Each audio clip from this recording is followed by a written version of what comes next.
kita melanjutkan kajian kitab Tanbihul Mukhtarin dan kitab Tafsir Al-Jailani. Pembahasan kitab Tanbihul Mukhtarin sudah sampai pada halaman 109, yaitu membahas tentang akhlak para sufi as-solihin,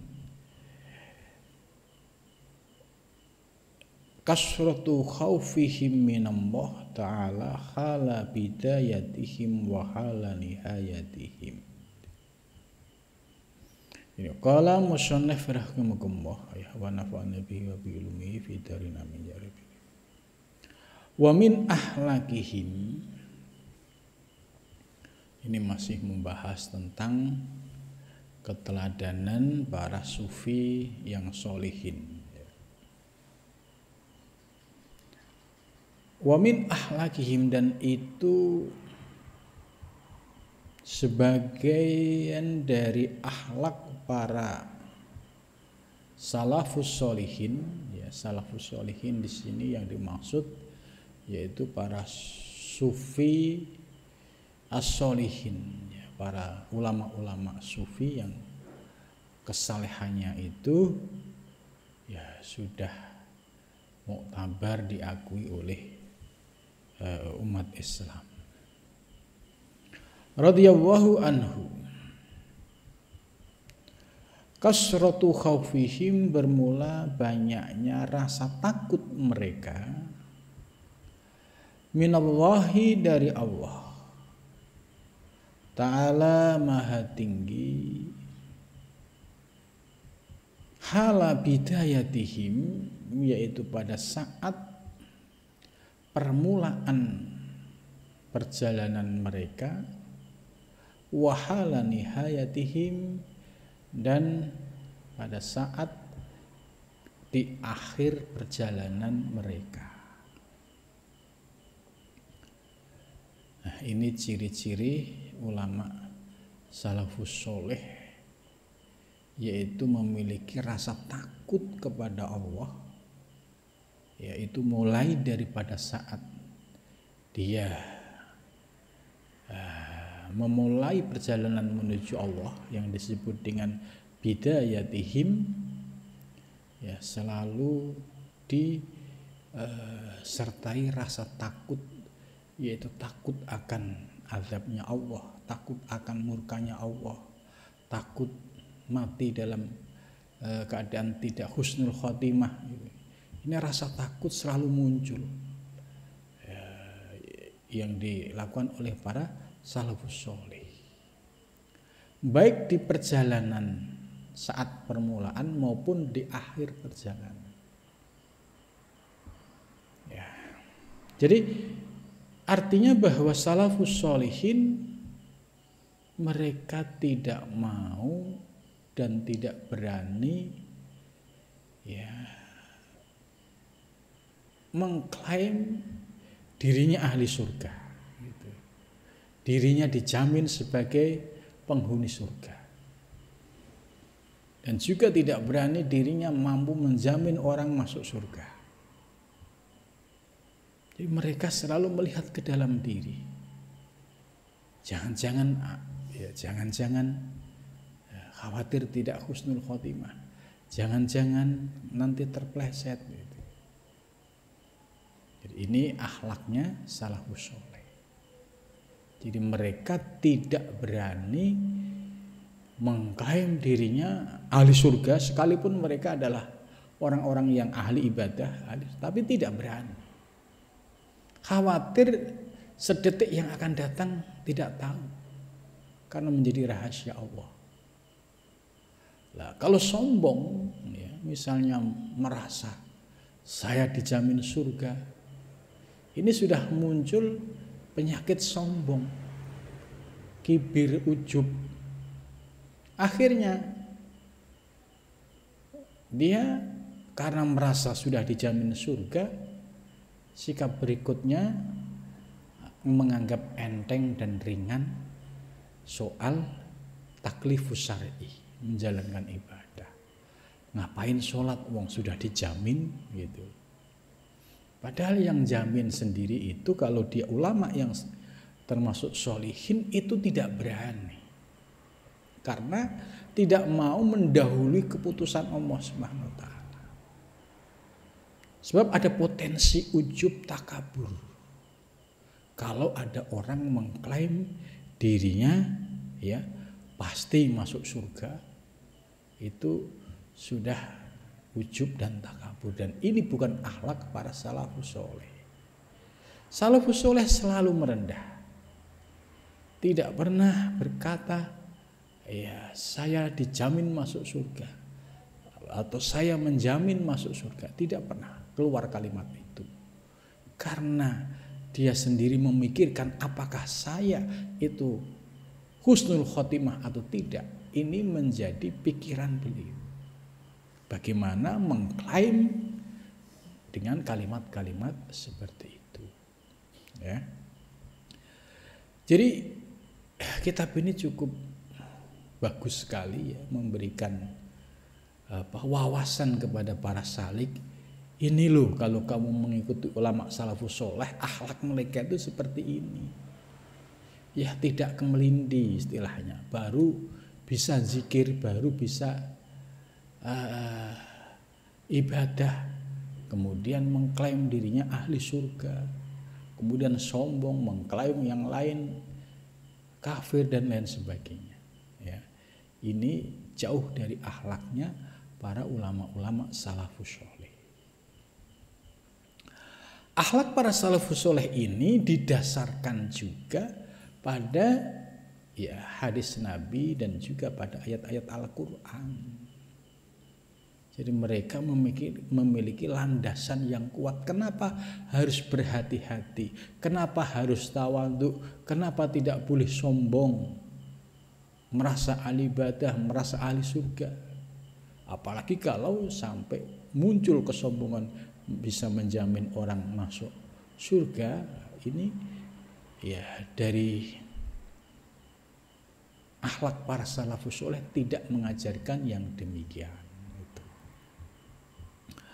Lakin fi hali bidayatihim, akan tetapi pada keadaan bidayah mereka, yaitu ketika para salafus soleh sedang menapaki ya proses perjalanan menuju Allah, atau kalau dia seorang yang dahulunya adalah pendosa kemudian punya kesadaran untuk bertaubat, untuk kembali menuju Allah.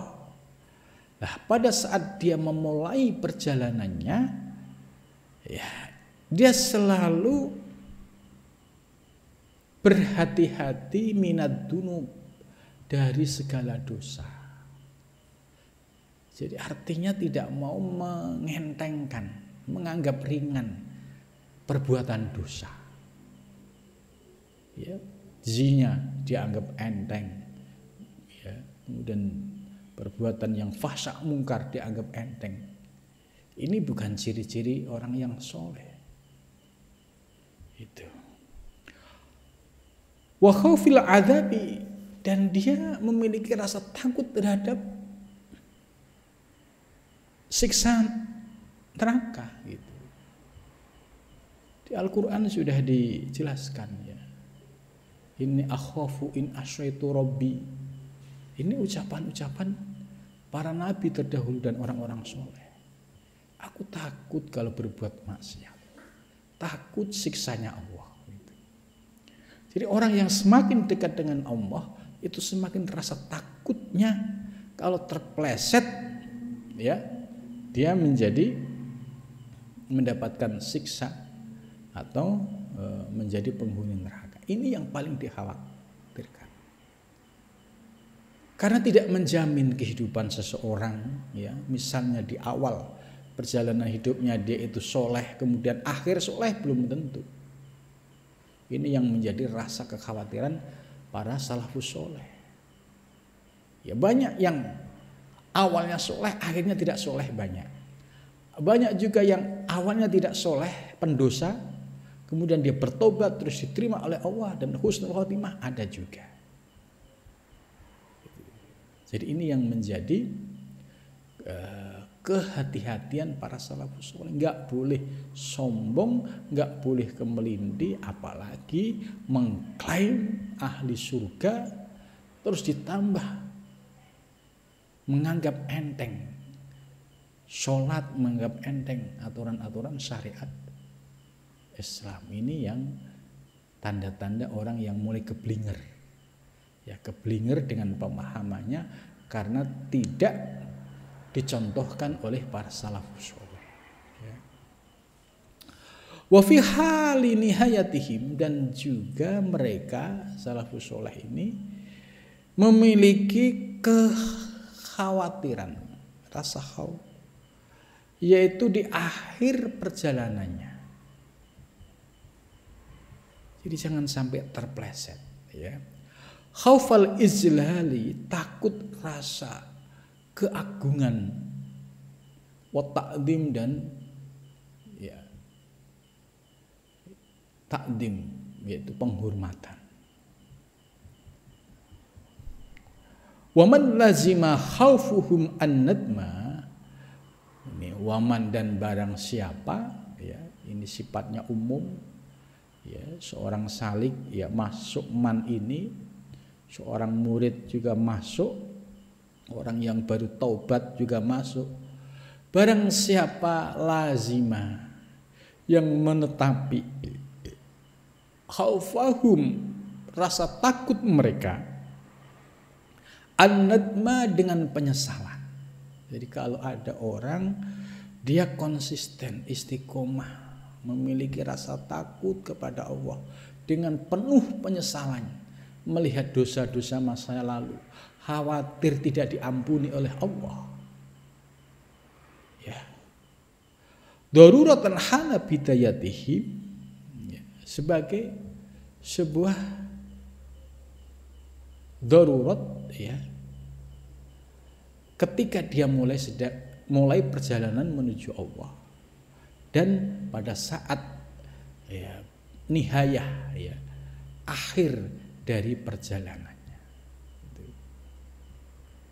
Jadi ini mu'alif, ya Syekh Abdul Wahab Asy-Syarani menekankan, ya, hendaklah kalian, hai para salik, tetap sebagai seorang murid, tetap sebagai seorang pejalan yang merasa fakir, yang merasa banyak dosa, yang merasa hina di hadapan Allah, yang selalu muncul rasa khauf, kekhawatiran, ya, jangan-jangan dosaku tidak diampuni, jangan-jangan ini akan lebih mendatangkan sikap hati-hati, ya, dibandingkan dengan sikap yang muncul kesombongan.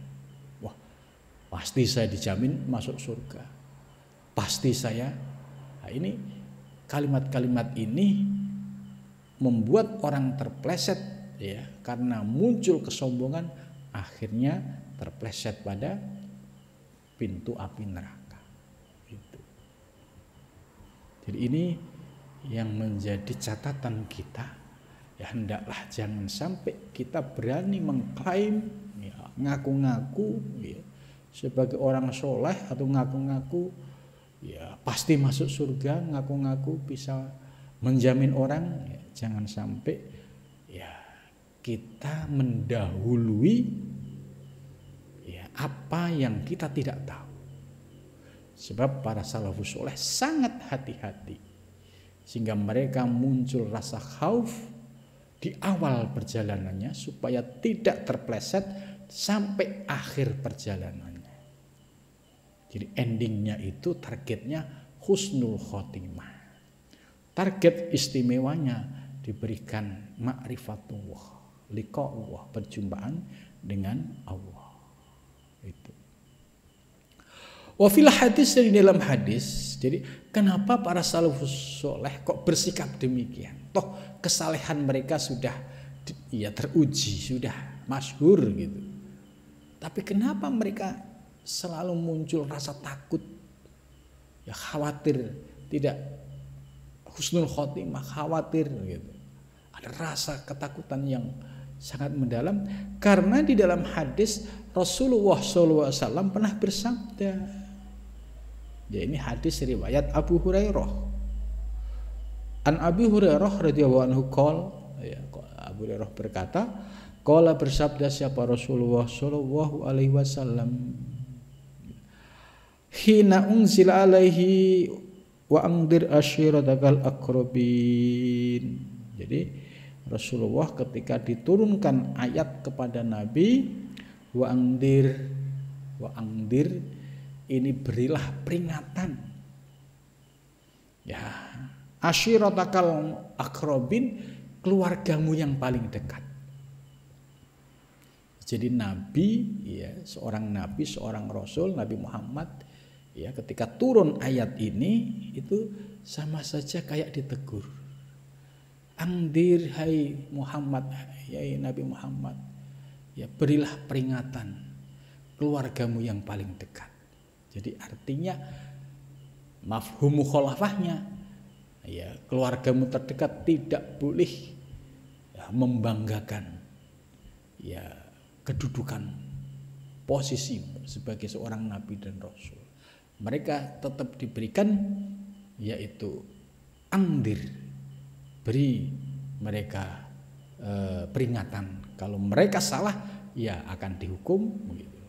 Dengan kata lain sebagaimana pernah disabdakan oleh Rasul, ya andai Fatimah putriku itu mencuri, lakot tuha, aku niscaya akan memotong tangannya. Jadi Nabi sudah memberikan keteladanan bahwa andai putriku Fatimah kok mencuri, ya hukum akan tetap dilaksanakan, yaitu dipotong tangan. Nah, ayat ini juga menunjukkan bahwa keluarga Nabi yang paling terdekat juga harus diberikan peringatan. Khawatir muncul orang yang berlindung. Oh, saya kan akrobin, orang terdekatnya Nabi, keluarga dekatnya Nabi gitu. Kemudian dia tidak melaksanakan ketentuan syariat sebagaimana yang dicontohkan Nabi. Ya, ini ditegur oleh ayat ini. Qala berkata siapa Nabi, ya ma'syara Quraisy, ya Nabi terus menyampaikan, hei bangsa Quraisy, istaru anfusakum minallah, istaru anfusakum, ya, yaitu ya kamu berjuanglah ya, untuk dirimu, ya,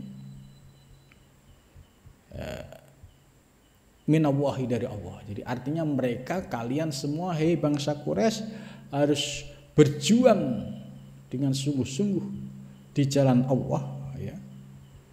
Atau makna istaru kan membeli dirimu minallah. Jadi artinya ya dibeli dengan sebuah pengorbanan dan perjuangan. Perjuangan ikut satu barisan Nabi ketika berdakwah, ya ketika diperintah perang ya harus perang, dan juga konsisten di dalam menjalankan syariat Nabi. La uhni ankum minahu syai'an. Jadi aku tidak bisa bermanfaat sedikit pun kepada kalian. Gitu loh. La uhni ankum minahu syai'an. Aku tidak bisa membantu kalian sedikit pun. Gitu. Ini ucapan Nabi.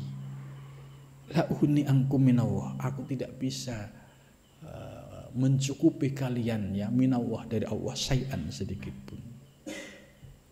Kemudian berikutnya, ya bani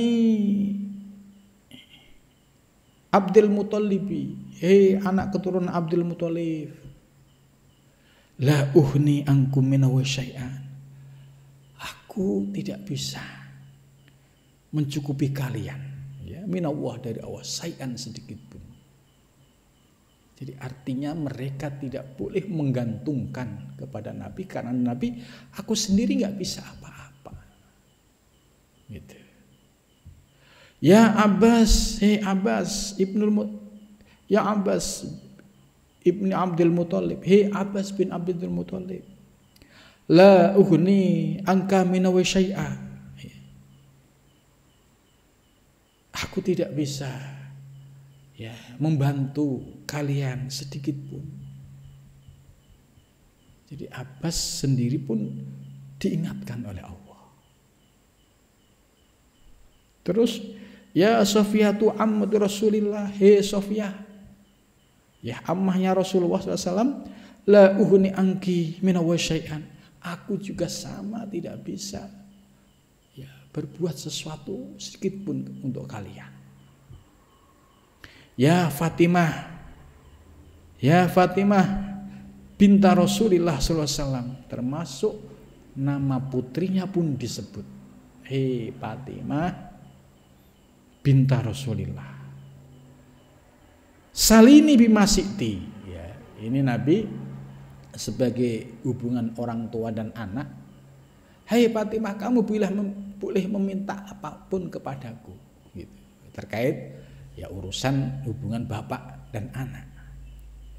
Tapi la uhni angkis minahu syai'an, tapi aku tidak bisa berbuat apa-apa sedikit pun ya, minawahi ya, dari terkait urusan dengan Allah.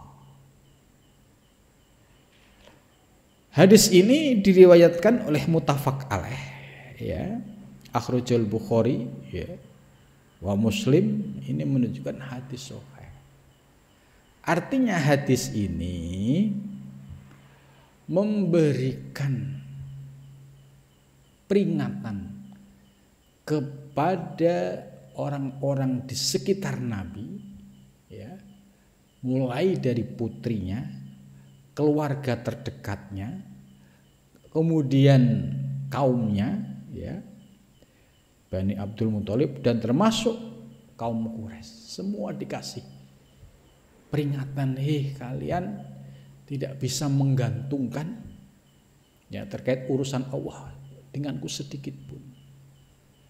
Ya, artinya kalau kalian nggak sholat ya, karena ini sholat perintah Allah, kemudian kalian mengabaikan, ya hadapi saja resiko konsekuensinya. Aku tidak bisa menolong segitu, termasuk putrinya. Ya. Fatimah sendiri sudah ditegaskan, andai Fatimah mencuri akan kupotong. Bagaimana kalau Fatimah tidak sholat? Ya pasti Nabi Muhammad pun tidak bisa membela. Ini berdasarkan hadis ini. Jadi dari hadis ini ya selevel Rasulullah Shallallahu Alaihi Wasallam itu pun diperingatkan, ditegur oleh Allah supaya keluarga dan orang-orang terdekatnya untuk memperbaiki diri, terutama kaitannya dengan ibadah kepada Allah Subhanahu wa taala.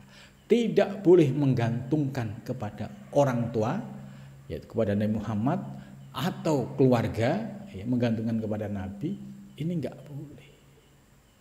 Urusan Anda dengan Allah selesaikan sendiri. Ini sebuah pelajaran yang penting sekali. Ya, sebab ya di akhir-akhir zaman ini banyak klaim-klaim yang seperti itu. Ya ada sebuah komunitas hanya dengan baiat kepada seorang pemimpinnya kemudian dijamin masuk surga. Ya, sekalipun tidak melaksanakan sholat, yang penting setoran. Ini kan jauh dari apa yang disampaikan oleh Nabi. Ya, Nabi saja tidak bisa menjamin keluarganya dan orang lain. Bagaimana kedudukan yang di bawah Nabi? Kalau ada orang yang melebihi Nabi, ya tentu ini yang perlu dikritisi. Apakah ini ajarannya benar atau ajarannya keluar dari ajaran Nabi Muhammad? Kalau kita melihat hadis ini, Nabi tidak memberikan kesempatan kepada putrinya, keluarganya, ya. Jangan sampai mereka menyandarkan terkait soal ibadah, ya, menggantungkan kepada sosok figur Nabi Muhammad. Sudah ada Nabi Muhammad, paling nanti ya akan dibantu, diberikan syafaat. Ya. Ini nggak boleh. Kalau urusan dengan Allah kalian selesaikan sendiri. Aku la uhni, ini berkala uhni angka mina wa syai'an. Aku tidak bisa membantu sedikit pun ya terkait urusan dengan Allah. Gitu. Ini. Kemudian dalam redaksi lain, ya Sofiyah ammah Rasulullah SAW, ya Sofiyah itu, ya ammah itu ya bibi ya dari Rasulullah. Wa ya Fatimah, hei Fatimah bintu Muhammadin, hei Fatimah putrinya Nabi Muhammad. Ini yang manggil Nabi sendiri. Angkida, kamu berdua harus bisa menyelamatkan dirimu, anfusukuma, dirimu sendiri. Gitu. Jadi Rasulullah langsung menyampaikan kepada Sofiyah dan Fatimah, hei Fatimah dan Sofiyah, kamu harus bisa menyelamatkan dirimu sendiri minan nari, dari neraka. Jadi artinya tidak boleh menggantungkan kepada siapapun, termasuk kepada Nabi dan Rasul, ya terutama bapaknya Nabi Muhammad sebagai Nabi. Tidak boleh. Kamu hadapi sendiri. Karena itu angkida, selamatkan anfusukuma, dirimu berdua minan nari, dari neraka. Fa inilah uhin angkum amino syai'an, sesungguhnya aku tidak bisa membantu sedikit pun terkait urusan dengan Allah. Kalau kamu tidak sholat, itu urusannya dengan Allah. Kamu tidak zakat, tidak puasa, itu urusannya dengan Allah. Gitu. Jadi ini menunjukkan sikap tegasnya seorang Nabi. Anak istrinya ya, benar-benar dibimbing, diperhatikan, dicek ibadahnya, dicek sholatnya. Karena nanti tidak bisa menggantungkan kepada orang lain selain kepada dirinya sendiri. Maka Nabi angkida anfusukuma minanar, hei Fatimah, hei Sofiyah, selamatkan dirimu dari api neraka. Artinya bahasa ini menunjukkan kamu ya tertib syariatnya, tertib ibadahnya, tertib sholatnya, tertib zakatnya, tertib puasanya. Ya nggak boleh menggantungkan kepada ya orang lain. Wafil hadis, dari dalam hadis ya, al-birru la yabla wad-danbu la yunsha wad-dayanu la yafna fakun kama sita kama tadinu tudanu. Ya, ini juga dijelaskan secara lebih rinci akhrajahu Abdul Razak fi Musannifi.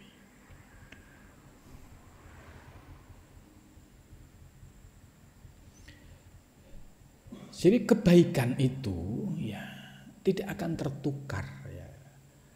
Kalau kita berbuat baik dengan ikhlas, itu pasti dijamin akan dibalas oleh Allah.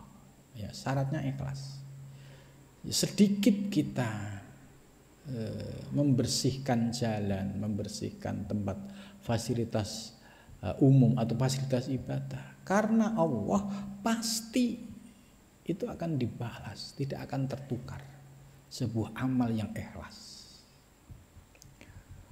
Wadan bulayunsa, dan dosa itu setitik dosa, kalau tidak ditaubati dan diampuni oleh Allah, itu akan selalu terbawa di akhirat nanti, tidak terlupakan. Jadi karena itu kalau kita pernah melakukan dosa, ya cepatlah istighfar, bertaubat dengan taubatan nasuha.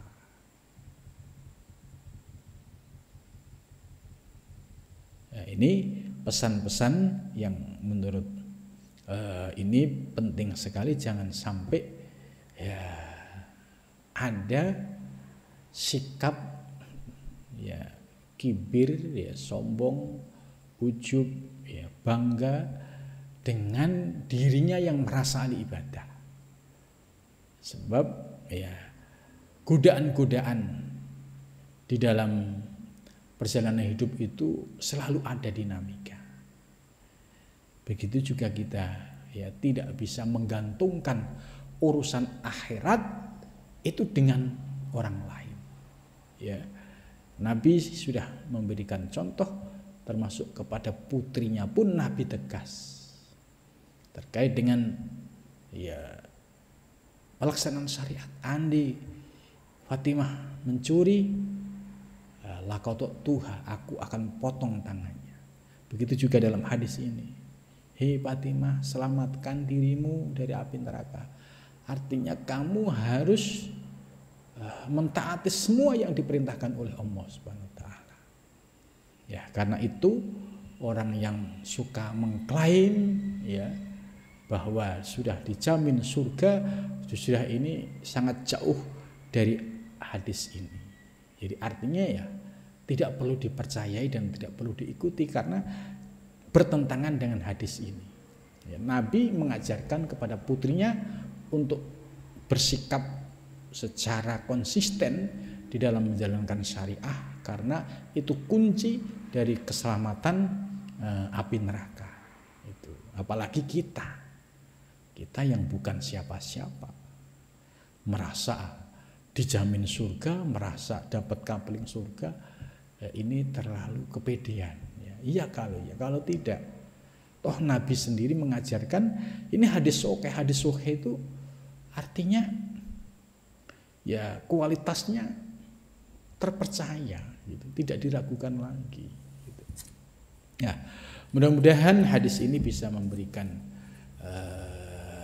bekal bagi kita. Ya pentingnya kita juga punya tanggung jawab di hadapan Allah, termasuk anak istri kita juga perlu diingatkan supaya mereka tertib di dalam melaksanakan apa yang telah diperintahkan oleh Allah SWT. Jangan dibiarkan anak istri mengabaikan segala perintah Allah SWT karena mereka sendiri yang akan bertanggung jawab di hadapan Allah SWT. Mudah-mudahan materi pengajian malam ini membawa manfaat dan menjadi sikap hati kita di dalam melangkah ya, khususnya sebagai seorang salik dalam menuju Allah Subhanahu wa taala.